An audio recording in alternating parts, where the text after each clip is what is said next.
ويا من شرح صدورنا وإياك نصلي وإياك نستعين وعلى آله وأصحابه أجمعين أما بعد أعوذ بالله من الشيطان الرجيم بسم الله الرحمن الرحيم قد أفلح من تزكى وذكر اسم ربه فصلى صدق الله العظيم وقال النبي صلى الله عليه وسلم قرة عيني في الصلاة او کما قال علیہ الصلاۃ والسلام۔ خالق نے کیا بنائی ہے نور نظر نماز، اندھیرا تھا جہاں میں اگر نہ ہوتی نماز۔ اے مسلمانوں بہر غفلت پہ تیری ہستی نہیں، دیکھ جنت اس قدر سستی نہیں۔ عزیز طلبہ، مجھے اجازت دیجیے کہ میں مذہب اسلام کے سب سے اہم رکن پر روشنی ڈالوں۔ وہ رکن اتنا اہم ہے کہ قرآن کی سینکڑوں سے زیادہ آیات میں اس کام کے کرنے کے حکم اور تاکید آئی ہے۔ کوئی پیغمبر ایسا نہیں جس کو نماز کا حکم نہ ہوا ہو اور انہوں نے اس کو اپنی امت پر پیش نہ کیا ہو۔ حضرت زکریا علیہ السلام کے بارے میں قرآن کہتا ہے فنادته الملائکۃ وهو قائم یصلی فی المحراب۔ حضرت موسیٰ اور حضرت ہارون علیہ السلام کو نماز کا حکم ہوا اقیم الصلاۃ۔ حضرت شعیب علیہ السلام کی قوم نے ان کو طعنہ دیتے ہوئے فرمایا یا شعیب وصلاتک تأمرک ان نترک ما یعبد آباؤنا۔ حضرت ابراہیم علیہ السلام نے اپنے پیارے بیٹے کو ویران جگہ میں چھوڑنے کا مقصد بیان کرتے ہوئے فرمایا ربنا لیقیم الصلاۃ۔ حضرت لقمان نے اپنے پیارے بیٹے کو وصیت کی یا بنی اقیم الصلاۃ۔ بتلانا یہ ہے کہ حضرت آدم سے لے کر پیارے پیغمبر صلی اللہ علیہ وسلم تک کوئی امت، کوئی دور، کوئی زمانہ ایسا نہیں گزرا جس میں نماز کا حکم نہ ہوا ہو۔ عزیز طلبہ، نماز دین کی کسوٹی ہے۔ اللہ تبارک و تعالیٰ نے نماز کو دین کی کسوٹی بنایا ہے۔ نماز فرق کرتی ہے کہ کون متقی ہے، کون شقی ہے، کون مسلمان ہے اور کون شیطان ہے۔ ہم تو آج ولی اس کو مانتے ہیں جس کے تعویذ سے آرام ملتا ہے۔ ہم تو آج اس کو ولی مانتے ہیں کہ جس کی وجہ سے جو عورتوں کو بچہ پیدا ہونے کی بشارت دیتا ہے۔ ہم تو ولی اس کو مانتے ہیں جو صاحب کرامت ہوتا ہے۔ ہم تو ولی اس کو مانتے ہیں جو غیب کی باتیں بتاتا ہے۔ نہیں، بلکہ میں آپ کو بتاتا ہوں کہ ولی کون ہوتا ہے، امام کون ہوتا ہے، قطب کون ہوتا ہے اور امام کیسا ہوتا ہے۔ یہ کسوٹی جس کو نبی پاک صلی اللہ علیہ وسلم آسمان سے لے کر زمین پر آئے تھے، اگر کوئی اس پر پورا اترتا ہے یعنی نماز کی پابندی کرتا ہے، نماز کو پابندی کے ساتھ پڑھتا ہے تو وہ قطب بھی ہو سکتا ہے، وہ ابدال بھی ہو سکتا ہے، وہ امام بھی بن سکتا ہے، وہ اولیاء بھی بن سکتا ہے۔ لیکن اگر کوئی نماز کی پابندی نہیں کرتا، نماز کو چھوڑتا ہے تو اس کا جبہ قبہ پہننا اور داڑھی رکھنا کسی کام کا نہیں ہے۔ پیارے پیغمبر علیہ السلام فرماتے ہیں بین العبد و بین الکفر ترک الصلاۃ۔ بندے اور کفر کے درمیان صرف نماز کا فرق ہے۔ اولاد کی تربیت کرنے والوں، تم بھی پیارے پیغمبر علیہ السلام صادق المصدوق رحمت للعالمین کا فرمان سنتے جاؤ۔ پیارے پیغمبر فرماتے ہیں جب بچہ 7 سال کا ہو جاتا ہے تو اس کو نماز کی تلقین کرنی چاہیے، اس کو نماز کا حکم دینا چاہیے، اور جب بچہ 10 سال کا ہو جاتا ہے تو نماز کو چھوڑنے کی صورت میں اس کو مارنا بھی چاہیے اور اس کو پیٹنا بھی چاہیے۔ امام سلیمان خطابی رحمت اللہ علیہ جو کہ اپنے وقت کے جلیل القدر عالم تھے، وہ فرماتے ہیں یہ حدیث اس بات پر دلالت کرتی ہے اگر کوئی بچہ اس حال میں بالغ ہوا کہ وہ نماز کی پابندی نہیں کرتا، وہ نماز کو چھوڑتا ہے تو اس کے خطرناک نتائج برآمد ہوں گے۔ عزیز طلبہ، پہلے تو بچے کو پیار میں پرورش میں بگاڑ لیتے ہیں، پھر شکوے اور شکایت کرتے پھرتے ہیں کہ بچہ ہماری بات نہیں مانتا، بچہ نماز نہیں پڑھتا۔ عزیز طلبہ، تم بھی نماز پڑھو اور اپنے متعلقین کو نماز کی دعوت دو۔ نماز چھوڑنا بہت ہی بڑا گناہ ہے، اللہ ہم سب کی حفاظت فرمائے۔ عزیز طلبہ، نماز کو جان بوجھ کر چھوڑنا بہت بڑا گناہ ہے۔ حضرت موسیٰ علیہ السلام کے پاس ایک عورت آئی، اس کی حالت یہ تھی اس کا چہرہ بہت ہی زرد تھا اور آنکھوں سے آنسو بہ رہے تھے. وہ کہنے لگی اے اللہ کے نبی میں برباد ہو گئی, میں ہلاک ہو گئی. حضرت موسیٰ علیہ السلام نے کہا ایسا کیا ہو گیا؟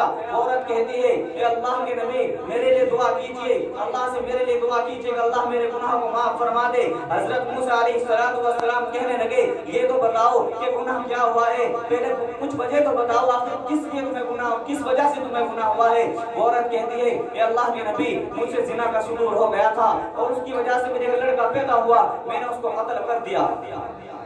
حضرت موسیٰ علیہ السلام غصہ ہو گئے اور اس عورت کو پکڑ کر کہنے لگے کم بخت عورت یہاں سے دور ہو جا, اور لوگوں سے کہا کہ اس کو یہاں سے نکال دو, کہیں اس کی وجہ سے اس کے گناہ کی نوسط کی وجہ سے ہمارے اوپر عذاب نازل نہ ہو جائے.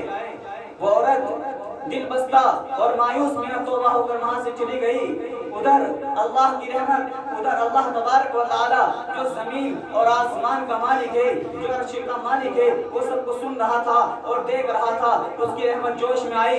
اللہ تبارک و تعالی نے حضرت جبرائیل علیہ السلام کو حضرت موسیٰ علیہ السلام کے پاس بھیجا. حضرت جبرائیل علیہ السلام حضرت موسیٰ علیہ السلام کے پاس آئے اور حضرت جبرائیل علیہ السلام نے کہا اے موسیٰ یہ تم نے کیا کیا؟ اللہ تبارک و تعالیٰ کہتے ہیں تم نے ہماری گنہگار بندی کو تم نے اس کو واپس کر دیا, اور تم نے یہ کیسے کہہ دیا کہ تیرا کوئی علاج نہیں ہے؟ اے موسیٰ کیا تم سمجھتے ہو کہ زانی اور قاتل سے بڑا گنہگار کوئی نہیں ہے؟ اے خبردار موسیٰ, اللہ تبارک و تعالیٰ کہہ رہے ہیں اے خبردار موسیٰ تم سمجھتے ہو زانی اور قاتل سے بڑا گنہگار کوئی نہیں ہے؟ زانی اور قاتل سے بڑا گنہگار جان بوجھ کر نماز چھوڑنے والا ہے. عزیز طلبہ اندازہ کرو کہ کتنا بڑا گناہ ہے جان بوجھ کر نماز کو چھوڑنے کا. اللہ کے پیارے پیغمبر صلی اللہ علیہ وسلم فرماتے ہیں من ترک الصلاۃ متعمدا فقد کفر, جس نے جان بوجھ کر نماز کو ترک کر دیا, جس نے جان بوجھ کر نماز کو چھوڑ دیا, اس نے کفر کیا. اللہم احفظنا. اور ایک دوسری جگہ میں پیارے پیغمبر علیہ السلام نے ارشاد فرمایا الصلاۃ عماد الدین ومن اقامها اقام الدین ومن هدمها هدم الدین. نماز دین کا ستون ہے, جس نے اس کو قائم رکھا اس نے دین کو قائم رکھا, اور جس نے اس کو چھوڑ دیا اس نے دین کو گرا دیا. اس حدیث کے تحت حضرت ابراہیم نخعی رحمۃ اللہ علیہ, حضرت عبداللہ ابن مبارک رحمۃ اللہ علیہ, حضرت احمد بن حنبل رحمۃ اللہ علیہ, حضرت اسحاق رحمۃ اللہ علیہ فرماتے ہیں کہ نماز چھوڑنے والا کافر ہو گیا. امام مالک, امام شافعی اور امام محمد علیہ رحمہ فرماتے ہیں کہ نماز چھوڑنے والے کو اس کی گردن پر تلوار مار کے اس کو قتل کر دیا جائے. ایک جگہ پیارے پیغمبر علیہ السلام نے فرمایا قرۃ عینی فی الصلاۃ, نماز میری آنکھوں کی ٹھنڈک ہے. جب اللہ کے نبی کا امتی نماز کے لیے کھڑا ہوتا ہے تو پیارے پیغمبر علیہ السلام کی آنکھوں کو ٹھنڈک پہنچتی ہے, اور جب وہی امتی, جب وہی بندہ نماز نہیں پڑھتا تو پیارے پیغمبر علیہ السلام کو تکلیف پہنچتی ہے. عزیز طلبہ بے نمازی کی وجہ سے زمین کا ڈرنا. حضرت عمر فاروق رضی اللہ تعالیٰ عنہ کی خلافت تھی. ایک بڑھیا کا تیل زمین پر گر گیا, اور زمین کے اندر ایک خاصیت ہوتی ہے کوئی اس پر کوئی چیز گرے گی تو اپنے اندر اس کو جذب کر لیتی ہے. تو بڑھیا کا تیل زمین پر گر گیا. اس بڑھیا کی ایمانی فراست دیکھو, اور کیا تو انصاف والی حکومت تھی کہ بھیڑیا اور بکری ایک گھاٹ پر پانی پی لیا کرتے تھے. چنانچہ میں عرض کر رہا تھا کہ اس بڑھیا کا تیل زمین پر گر گیا. وہ بڑھیا اپنا مقدمہ لے کر حضرت عمر فاروق امیر المومنین رضی اللہ تعالیٰ عنہ کے پاس گئی. کہنے لگی اے امیر المومنین میرا تیل زمین پر گر گیا ہے, آپ اس کو تیل کو مجھے واپس دلوا دیجئے. تو حضرت عمر فاروق رضی اللہ تعالیٰ عنہ نے کاغذ کا ٹکڑا لیا اور اس کاغذ پر کچھ لکھا, اور لکھ کر کہا اے اماں آپ اس کاغذ کے ٹکڑے کو لے کر جاؤ, اور جہاں آپ کا تیل گرا ہے اس کاغذ کے ٹکڑے کو وہاں پر رکھ دینا. چنانچہ اس اماں نے اس کاغذ کے ٹکڑے کو لیا اور جہاں پر ان کا تیل گرا تھا اس کو وہاں پر رکھ دیا. جیسے اس کاغذ کے ٹکڑے کو وہاں پر رکھا, زمین ڈر گئی, زمین کانپنے لگی, اور زمین نے جو تیل اس نے پی لیا تھا اس کو واپس اگل دیا. لوگ باغ وہاں کھڑے ہوئے تھے, انہیں افسوس ہوا اور حیرت زدہ واقعہ سامنے محسوس ہوا. تو انہوں نے سوچا کہ آخر کار اس پرچے میں لکھا ہوا کیا تھا, آخر اس پرچے کو پڑھا تو جائے. انہوں نے اس پرچے کو اٹھایا اور اس پرچے کو کھولا, اور اس پر لکھا ہوا تھا اے زمین یا تو اس اماں کا تیل واپس کر دے, ورنہ میں تیرے اندر بے نمازی کو دفن کر دوں گا. بے نمازی سے زمین کس طرح ڈرتی ہے کہ کہیں بے نمازی کی وجہ سے جہنم کی حرارت میرے اندر پیدا نہ ہو جائے اور ہم نماز کو چھوڑ دیتے ہیں، ہم نماز کو غائب کر دیتے ہیں۔ عزیز طلبہ، ہمیشہ یاد رکھو، جو شخص نماز کا پابند نہیں ہوتا وہ ہمیشہ مکر و فریب کے جال میں پھنسا ہوا رہتا ہے، پتہ نہیں کب مکر و شیطان کے مکر و فریب میں آ کر وہ بدعات اور ضلالت کی وادیوں میں بھٹک جائے۔ افسوس ہے ہمارے اوپر کہ ہم نمازوں کو چھوڑ دیتے ہیں، ہمارے دلوں پر کوئی ایک احساس تک بھی نہیں ہوتا۔ ایک زمانہ تھا کہ جب نماز کا قضا کا تصور بھی دل میں نہیں آتا تھا۔ صحابہ کرام کی تاریخ اٹھا کر دیکھو، سب تمام واقعات دین سے ہر ایک واقعات ایسا ملے گا جس کو دیکھ کر آنسو آ جاتے ہیں۔ اولیاء کرام کی تاریخ اٹھا کر دیکھو، آپ کو 40 سال تک مسلسل عشاء کی وضو سے فجر کی نماز پڑھنے والے تو مل جائیں گے، لیکن نماز کو چھوڑنے والا کوئی نہیں ملے گا۔ تابعین کی حالت اٹھا کر دیکھو، ایمان تازہ ہو جاتا ہے۔ آپ دور نہ جائیں، قریبی کا واقعہ ہے، امام الفقیہ الامام حضرت امام ربانی حضرت مولانا رشید احمد گنگوئی نور اللہ مرقدہ کو آپ سب بخوبی جانتے ہیں۔ موصوف اپنے وقت کے، اپنے دور کے مفتی اعظم بھی تھے، ہندوستان کے نہیں بلکہ بیرون ممالک کے استفتاء بھی موصوف کے پاس آتے تھے، حضرت جن کا علمی اور تحقیق جوابات دیتے تھے، اور حضرت ایک کامیاب مدرس بھی تھے اور صاحب عیال بھی تھے۔ ان تمام تر مشاغل کے باوجود حضرت نماز کا نہیں بلکہ باجماعت نماز کا اتنا اہتمام کرتے تھے کہ 22 سال میں تکبیر والا فوت نہیں ہوئی۔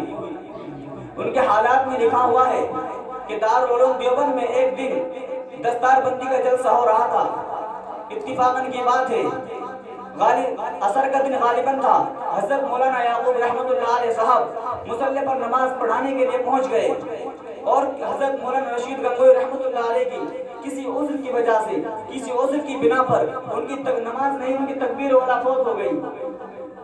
اب نماز کے بعد سلام پھیر لیا، نماز ہو گئی، تو لوگوں نے حضرت مولانا رشید احمد گنگوئی نور اللہ مرقدہ کی طرف دیکھا کہ موصوف بڑے پریشان سے بیٹھے ہوئے ہیں، بڑے رنجیدہ اور غم زدہ ہیں۔ تو لوگوں نے آپس میں مشورہ کیا کہ وہ شخص جو کبھی زندگی میں بھی جب اس کے پاس اس کے عزیز و اقارب کی موت کی خبر آتی تو بڑے سکون کے ساتھ سنتا تھا، جو بڑے بڑے حوادثات میں کبھی پریشان نہ ہوا، جو غربت اور تنگ دستی کی وجہ سے کبھی پریشان نہ ہوا، آج وہ ایسے پریشان کیوں بیٹھا ہے؟ مریدین کو فکر لاحق ہوئی، طلباء کو ایک فکر ہوا، اہل غم اہل تعلق والوں کو فکر ہوا۔ انہوں نے پوچھا کہ حضرت آپ کو کیا واقعہ پیش آ گیا کہ آپ اتنے رنج و غم کے ساتھ بیٹھے ہوئے ہیں؟ سو حضرت مولانا رشید احمد گنگوئی نور اللہ مرقدہ نے بڑے افسوس کے ساتھ کہا کہ آج 22 سال بعد میری تکبیر تحریمہ فوت ہو گئی ہے، اور مجھے ڈر ہے کہ قیامت کے دن اللہ تبارک و تعالیٰ میری اسی بات پر پکڑ نہ کر لے۔ یہ تھے ہمارے اکابر علماء، اور آج ہم نماز نہیں پڑھتے ہیں۔ عزیز طلبہ، مسجدیں چیز نہیں ہے، مسجدیں ویران پڑی ہوئی ہیں، مسجدوں کی بد دعا سے بچو ورنہ تو ہلاک اور برباد ہو جائیں گے۔ ایک صحابی رسول آپ صلی اللہ علیہ وسلم کے پاس آئے اور کہنے لگے کہ اللہ کے رسول، میں ایک مزدور آدمی ہوں، میرے پاس ایک اونٹ ہے، میں اس کی وجہ سے وہ بھی میرے ساتھ تابع داری کرتا ہے، وہ بھی میری اتباع کرتا ہے، اس کی وجہ سے میں کام کرتا ہوں، تھوڑا بہت کما لیتا ہوں۔ ہم دن بھر جب آتے ہیں، دن بھر میں جب تھک کر رات کو اپنے گھر آتے ہیں تو جب میں سو جاتا ہوں، اے اللہ کے رسول، وہ اونٹ مجھے سونے نہیں دیتا، وہ اونٹ اتنی بھیانک آواز نکالتا ہے کہ اس کی وجہ سے میری نیند بار بار اٹھ جاتی ہے، میری نیند بار بار ٹوٹ جاتی ہے۔ اے اللہ کے رسول، وہ بار بار ایسا ہی کرتا ہے۔ پیارے پیغمبر علیہ السلام نے کہا کہ اس اونٹ کو میرے پاس لے کر آؤ، میں اسے دریافت کروں گا کہ وہ ایسا کیوں کرتا ہے۔ وہ صحابی اس اونٹ کو لے کر آپ کی خدمت میں حاضر ہوئے۔ آپ صلی اللہ علیہ وسلم نے اونٹ سے فرمایا، یہ اونٹ تیرا مالک تجھے کھانے کو بھی دیتا ہے، تیرا مالک تجھے پینے کو بھی دیتا ہے، پھر تو اس کو رات کو سونے کیوں نہیں دیتا، پھر تو اس کو پریشان کیوں کرتا ہے؟ تو اللہ تبارک و تعالیٰ نے اس اونٹ کو زبان دے دی، اور وہ کہنے لگا، اس نے عرض کیا اور سلام کیا پہلے تو، پھر عرض کیا، یا رسول اللہ، یہ میرا مالک ہے، میں اس کی اتباع کرتا ہوں، میں دن بھر اس کے ساتھ کام میں اس کا ہر طرح سے مدد کرتا ہوں، ہر طرح سے میں اس کی مدد کرتا ہوں جو اس کو چاہیے۔ جب ہم رات کو آتے ہیں، اللہ کے رسول یہ رات کو بغیر عشاء کی نماز پڑھے سو جاتا ہے، مجھے ڈر ہے کہ کہیں قیامت کے دن اللہ تبارک و تعالی مجھے یہ نہ کہہ دے اے اونٹ تیری برابر میں بے نمازی سو رہا تھا، تیری برابر میں میرا بندہ بے نمازی سو رہا تھا اور تم نے اس کو اٹھایا کیوں نہیں؟ اے اللہ کے رسول میں اس لیے چیختا ہوں، میں اس لیے اس کو بار بار جگاتا ہوں کہ اپنے مالک حقیقی کو راضی کر لے اور اپنے اللہ تبارک و تعالیٰ کی بارگاہ میں سجدہ ریز ہو جائے اور تمام اپنے گناہوں کو معاف فرما لے۔ اے اللہ کے رسول کیا میں غلط کرتا ہوں؟ یعنی جس گھر میں جانور ہوتے ہیں وہ بھی یہی چاہتے ہیں کہ بندہ بغیر نماز پڑھے نہ سوئے۔ عزیز طلبہ، انہی براتناک واقعات سے ہم کو عبرت لینی چاہیے۔ کہیں ایسا نہ ہو جائے کہ ہماری جب بچہ پیدا ہوتا ہے تو اس کی اذان اور تکبیر تو ہو گئی ہے ہماری، لیکن اس سے پہلے کہ ہماری نماز جنازہ پڑھی جائے ہمیں بھی نماز کی پابندی کر لینی چاہیے۔ اللہ تبارک و تعالی ہم سب کو 5 وقت کی نماز باجماعت پڑھنے کی توفیق عطا فرمائے۔ وآخر دعوانا ان الحمد للہ رب العالمین۔